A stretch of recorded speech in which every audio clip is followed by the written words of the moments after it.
Hi, Eric. How are you? Hey, good, Libby. How are you doing? Good. I love that you and I connected on the fact that both of us are wearing the business mullet right now, and your daughter roasted you about this. Can you tell everyone what your daughter said to you? She did. She did. When I walked out to refill my water, she was sitting on the couch and she looked at me and she goes, "Cool fit, Dad." And that wasn't a genuine cool That fit. was not a compliment. No, that was a hands down like teenage insult. Just total burn. That's hurtful. That is so hurtful. Well, I'm Yeah. sorry.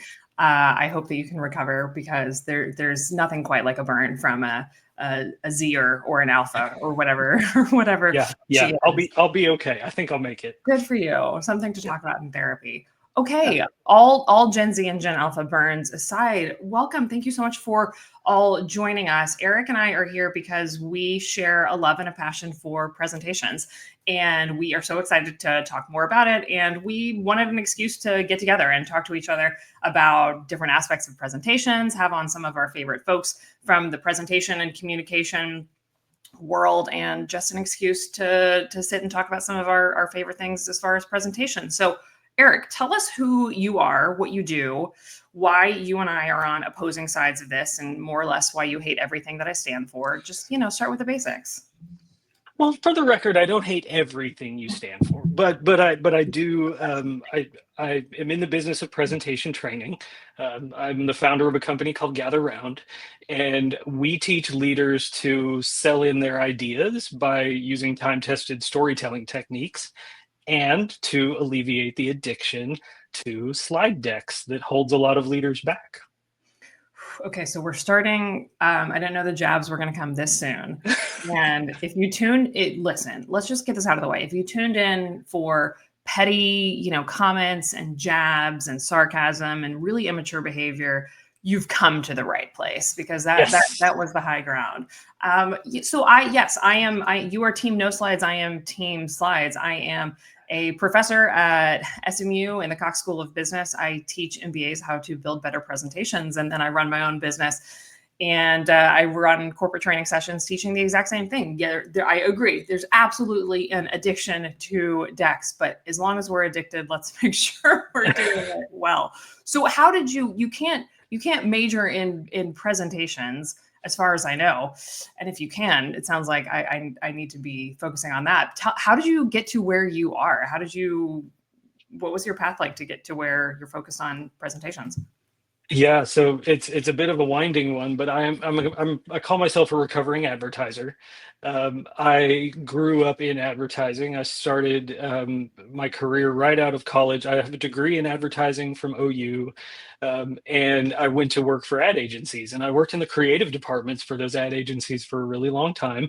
Ended up going for a couple of years over to the corporate side of the equation. Worked for Pizza Hut as their integrated comms director, and then realized the corporate life was not for me, and came over and started doing what I'm doing now. And I've one thing that just jumped out at me that whole time was just how pervasive the PowerPoint addiction really is. Um, and this is a good opportunity to just kind of clear things up because I don't hate slides. I Okay. just hate Woo! ineffective slides. I hate ones that don't work. And where I see the struggle is that the world is just so full of bad ones, Mhm. like Mhm. Mhm. ineffective decks that don't help leaders get their ideas across. Mhm. So, um, so yeah, did that answer your question? I felt like that was kind of winding. I have a follow-up question because you Okay. told me that you have a copywriting background as well. And when Yes. you were trying to explain to me the copywriter mentality, your explanation was, I've named a lot of sandwiches, which I love. Yes. So tell me more about you having named a lot of sandwiches and why that's something that a copywriter apparently does. Well, when you work in Dallas, Dallas is a big promotions market. So a Mm, lot of like shopper marketing and, in-store like point of purchase. So I worked my first job as an intern, actually. I was on the 7-Eleven team okay. for an agency here in Dallas. And my first project, I got the creative brief, and I'll remember it to this day. It was a list of treats at 7-Eleven. that needed names. They needed fun names so that people would pick them up and hopefully purchase them. Okay. Um, and so this one at the top of the list was a banana walnut muffin. Okay. And I was like, I've got this. And so I wrote a list of names, and at the top of the list, nuts and nanners. Nuts and nanners. And Yes. okay. And it stuck. And so that was my first, that was like my foray, that was my professional first step, was nuts and nanners. Right. Yeah. Wow. And that made it to like that actually made it to shelves. Oh yeah. Oh yeah. People were snacking on nuts and nanners for weeks after that, I'm sure. I'm gonna breeze right past that because I have a corporate career and I work Okay. with Yeah. Yeah. serious humans, and I'm not I'm too old to make jokes about something Yes. like that, Yeah. Eric. Let's keep moving. Yeah. How dare you, sir? Interesting. What did copywriting teach you about storytelling or how to grab people? Are there things that you still rely on from that world? Oh yeah. Oh, definitely. One of the things that jumps out to me is um, just how limited the number of patterns there are in stories. There's Mm, only really a handful of storytelling templates that motivate people, and if we're really focusing on getting people to yes, or getting people to understand how they benefit from an idea, then there's really only a handful of ways to get someone from where they are to saying yes to an idea. And I tend to think about presentations as an advertising assignment. You have an mm, audience, you have a before state and an after state, and you have an mm, idea that's going to get them from before to after. So it's mm. really about painting the picture of the future Yes. and showing them that their life is better when they say yes. So that's probably what copywriting taught me the most about presentations. Super interesting. I know you and I talked about Nancy Duarte and her TED Mm, Talk of casting mhm. the vision of the after state. And if you can get people sold on the after state, then you can get them excited about the journey and how to get there. So I think that there's a lot of that within your storytelling framework and all of that. Paul had a very funny comment. I think when we were talking about the nanners and nuts, he said that's what he called his grandparents also, which was very funny to me. Thank you, I Paul. love that. We'll take this Thank you, Paul. offline afterwards. Okay, so your team no slides. I'm team slides. What are the things that we agree on? I know you and I have talked about how there's a lot of ineffective presentations and a lot of ineffective slides. I know one of the areas that we agree on is information overload and data overload. We, I think, suffer from this misconception that having data and having great information is a sufficient condition for a really powerful story. And hey, my boss asked for this data and I gave her this data, check the box, I'm done. And we're missing this whole ingredient of, I talk a lot about curating. We need to curate the right information. We do not just dump information on a slide and pass it along, because in reality, what we're doing is we're just passing along the work of reading and analysis and decision making. We're passing that work along to our audience. So information overload, data overload with no sense of curating or audience tailoring or thoughts on what do I want to have happen as a result of this. That's one of the biggest pitfalls that I see. But I'm curious, from your perspective, what are the things that you see go wrong most often in presentations, those big speed bumps that people are running into? Yeah, that's a great question. Number one pitfall is starting with PowerPoint. So honestly, like, We came to such a mature place, Eric, and then you dragged us back down into my. That's okay. That's okay. well, no, Starting so with so PowerPoint. I'm so think listening. about this. So PowerPoint, Microsoft employs some of the greatest UX UI designers in the world, right? They are so super talented. And there are two types of fields that call their customers users: drug dealers and software designers. Okay. Okay. So Right. software designers are out there working very hard to make sure, and they're so smart and they're so gifted, and none of them are malicious at all, is what I'm choosing to believe, right? Okay. They have great intentions Right. of helping us to provide us with a utility, right? But what ends up happening is that they know the tricks of the trade. They know how to design software so that it creates a dopamine loop response in its users. They know how to keep us in the platform. They know how to do things that make us say, well, that feels good. I like that. I'm going to do more animations and I'm going to add more bullet points. And I'm going to, instead of curate, I'm going to collect because it feels good to get the ideas out of my head and onto the stage. And yeah, insert title, insert bullets. That feels really good to me. I'm going to keep doing that. It feels productive. So it feels productive. Yeah. And so they've created this illusion of productivity. And also, one thing that I fault them for is they hijacked the term presentations, Right. and they chose to name their file name presentations. And so Yes. since the 1990s, people have been confusing a presentation with a deck. Okay. And that's a problem because a presentation is an event and you are the star of a presentation. But when Microsoft decided, hey, let's name the file name presentation, then all of a sudden the tool was the star, the deck was the star. And I'm a big fan of the Henry David Thoreau quote, men have become the tools of our tools. Right. So now when you start with PowerPoint, you put yourself second, and that's not what a presentation was ever supposed to be. We're the stars of the show.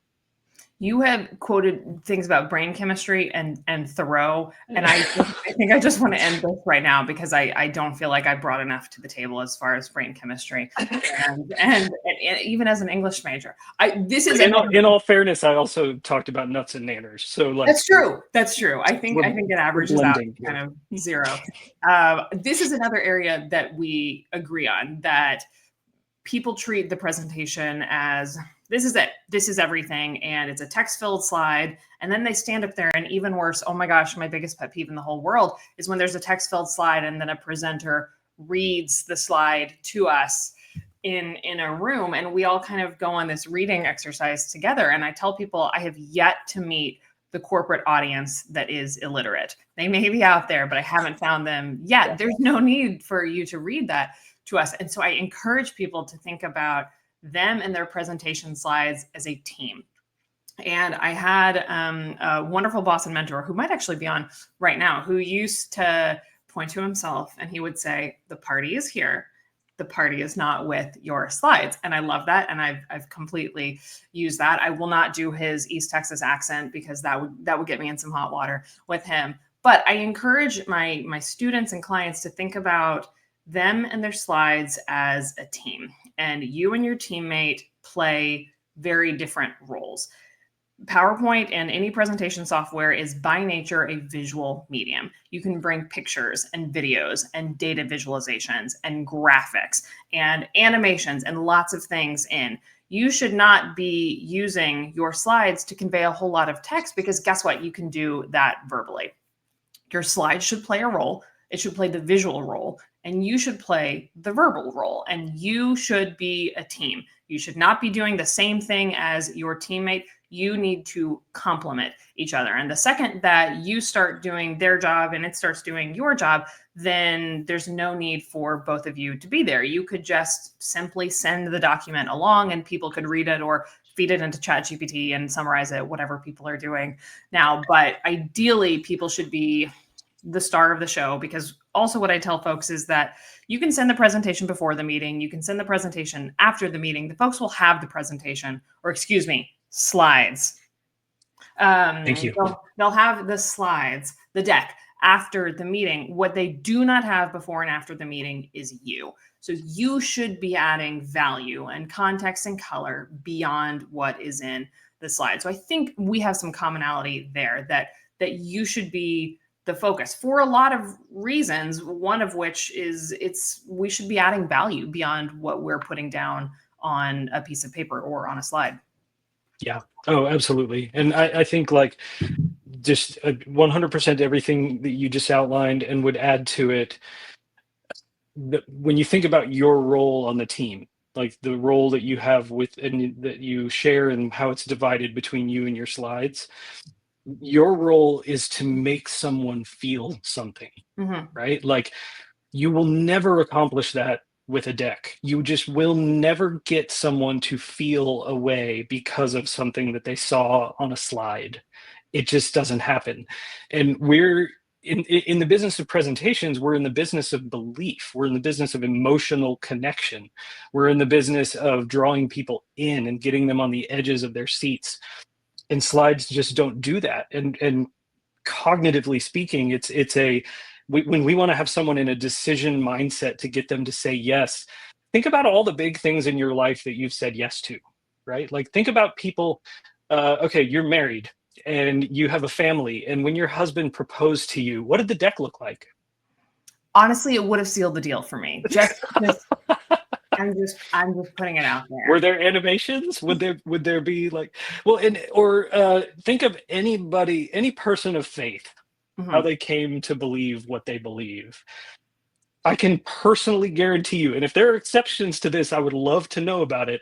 I can personally guarantee you that there is not a deck floating around out there that says, I am the way and the truth and the like. There's just, it doesn't exist. Like people don't say yes to things like yes to big things and yes to big decisions because of something they saw on slides.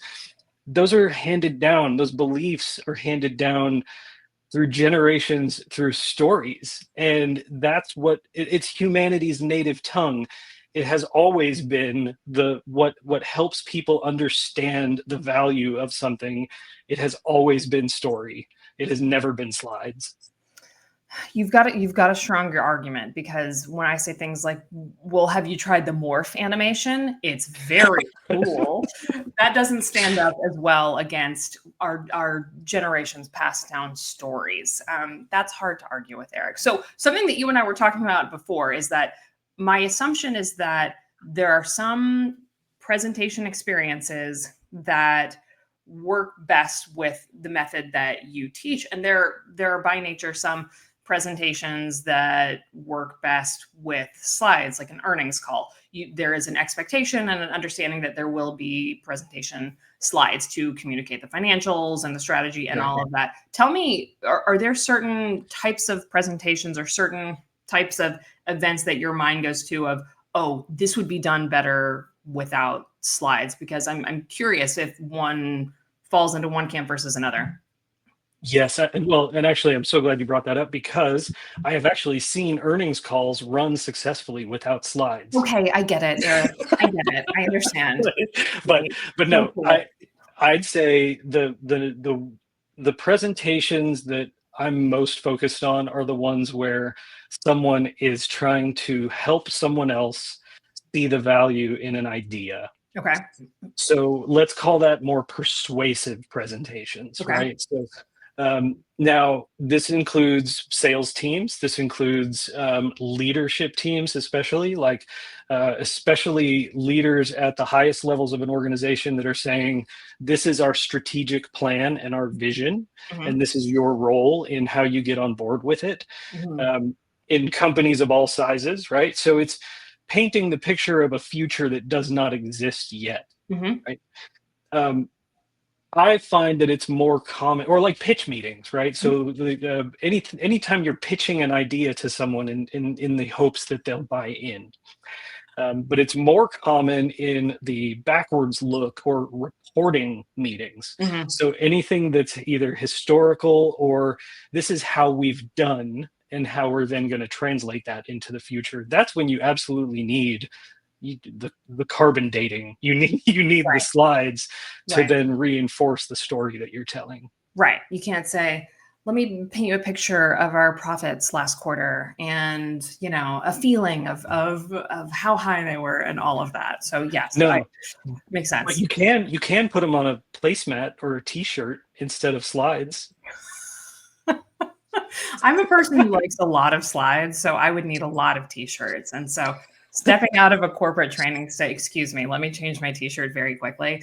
And then doing that 94 times. It's not the most professional thing, but it's not the least professional. I don't think. You posted recently this statistic on LinkedIn about what percentage of edits are made to PowerPoint decks given the lifespan of the deck. Can you tell me what that stat is? Because I know I'm murdering it. No, it's actually you're bang on. In the last 10 minutes prior to a meeting, the average PowerPoint deck sees a 122% increase in edits in those last 10 minutes. Okay. Yes, and when you said that, I got a flashback to management consulting and everyone yelling at you and move this slide to the appendix and all of that. And you think, I'd love to go live on a beach somewhere and never have to open PowerPoint again because this might be the worst day of my life. So what do you take from that statistic? What does that tell you? Well, number one, I take that the workplace at large is largely it's being driven by panic, right? So I think that is wrong. So we have data that supports that this is the worst employee experience environment climate in ever, right? And I believe that this is a symptom of that general state of panic and just the paralysis that exists, followed by the extreme panic and productivity that all of our digital tools enable for us. Mm-hmm. And I think, another thing that it signals is just that the role of the presenter is not precious like it once was. The owner of the information that then is responsible for sharing it with others so that we can see the value in what you're talking about. It's become democratized. So I no longer own my own data because in the last 10 minutes before the meeting, people are making edits to it in the cloud, right? And then also all of the work that I've done to curate and put together this communication for someone in the last 10 minutes prior to the meeting, it crumbles. So you don't own your slides own you don't even own the information in it, and then just the extreme panic, like there's no confidence in what people are presenting currently. I think you mentioned data. I think it's also a function of the fact that there's no corporate environment that doesn't have an absolute glut of data. We're absolutely drowning in data. And I think there's this appetite for updated data, more, and just adding to. And I also think presentation decks suffer a little bit from death by committee. And while it could be a tight curated story to begin with, once more folks get their hands on it, it's added to and added to and added to. And I understand the intention. I understand where it comes from, that people want to be prepared for any objection, prepared for any question that comes up. And what I tell folks is that's what a very curated appendix is for. Let's keep the body of the presentation very streamlined. So I understand the intention that folks want to be prepared. Executive time is very limited, but it leads to let's add this, let's add this, let's add this. And we're preparing for every single eventuality rather than thinking, well, what's the story? What are we actually trying to get out of this? Yeah. I mean, just look at the way early humans communicated, right? What were the first slides? Cave drawings. And they would be like, there are 50 buffalo on the other side of the creek.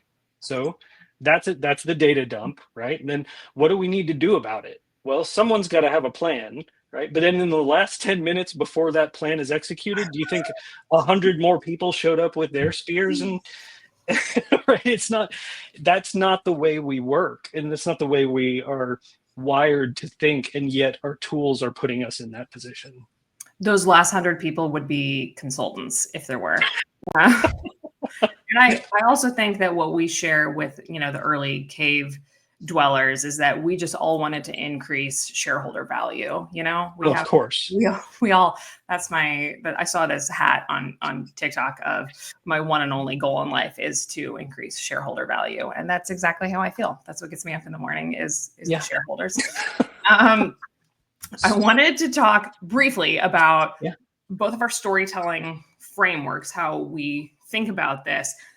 When I'm thinking about how to build a story and coaching folks on how to build an executive level story where there is an expectation of slides, I tell folks to break this down into 3 phases. and that's define, design, and deliver. Could not agree more with you that people start in PowerPoint to the detriment of their story. And even just a couple of minutes of intentionality beforehand, thinking about who is actually going to be in the chairs as I am presenting this. I cannot tell you how many presentations I put together in my corporate career where I was thinking about one and only one person, and it was me. And I was thinking about, I will be honest, and I'm not proud of this. I was thinking, I want to look good in this, and I want to appear smart, and I want to appear polished, rather than thinking, who is going to be in these chairs and what are they looking for? What is the decision that we are all trying to make together? How are they best served? What can I give them that is going to answer their questions?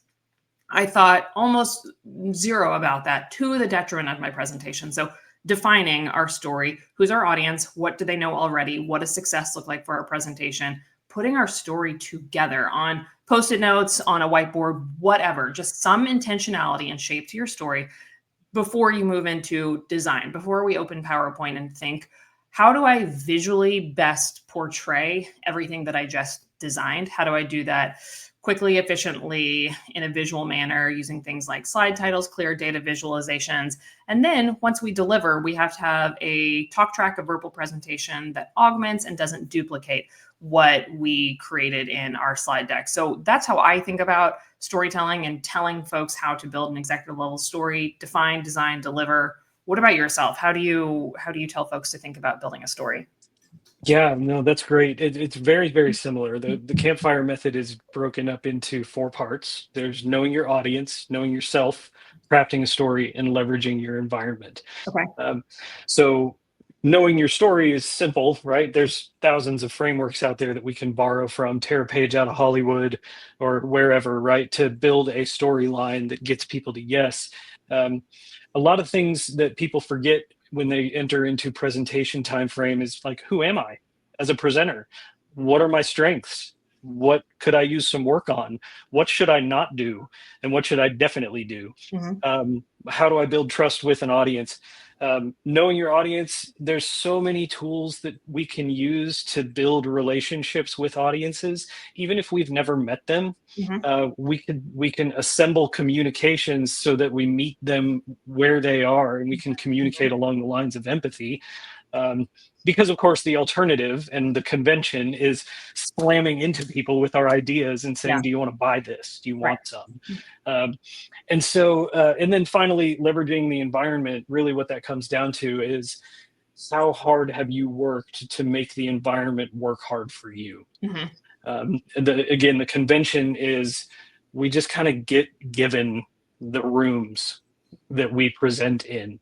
The boardroom is where ideas go to die, right? It's the hotel ballroom where where you're supposed to speak. You have so little control over the audience's experience in that. And so the campfire method helps presenters that take the training go through the steps to identify how you can get elements of time, location, and atmosphere to work on your behalf. Interesting. Okay, I would love to put that on our list for next time, because when there are circumstances when you can do that, I can understand how it would be absolutely, absolutely powerful. And then there are circumstances where if you're booked to do the keynote at a conference, you can't say, hey, let's go do this at a gas station because of the experience. You can't do it. And so I would love to hear about things that you can do. That's our cliffhanger for next time. And, end on a high note, end on a cliffhanger. And you and I were just talking about CSI before this. So, no, I don't know. CSI didn't have cliffhangers. It all neatly wrapped up in 44. Forget that. Wipe it. If people want to find you besides on this LinkedIn Live, which we will continue to do more of, where can they find you? What's your TikTok handle? Where are you doing the dances and the recipe follow-alongs and all that? I'm going to save the dances for next week. So how's that for a cliffhanger too? Like, I'm only going to do the dances here. But no, you can find Gather Round at our website, gatherround.us. That's 2 R's in the middle, gatherround.us. What about you? How do people find Libby? I actually am on TikTok, but there are no dances. It's all presentations all the time.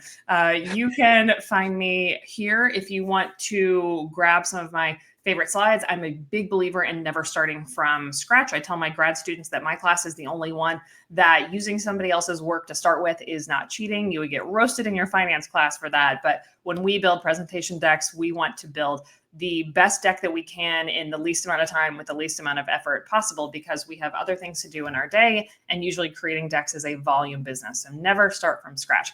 So I have a deck, my own inspiration deck. I call it Slides Libby Likes, and I grabbed a portion of Slides Libby Likes and I put it at the link in my bio if you would like to grab some of my favorite slides.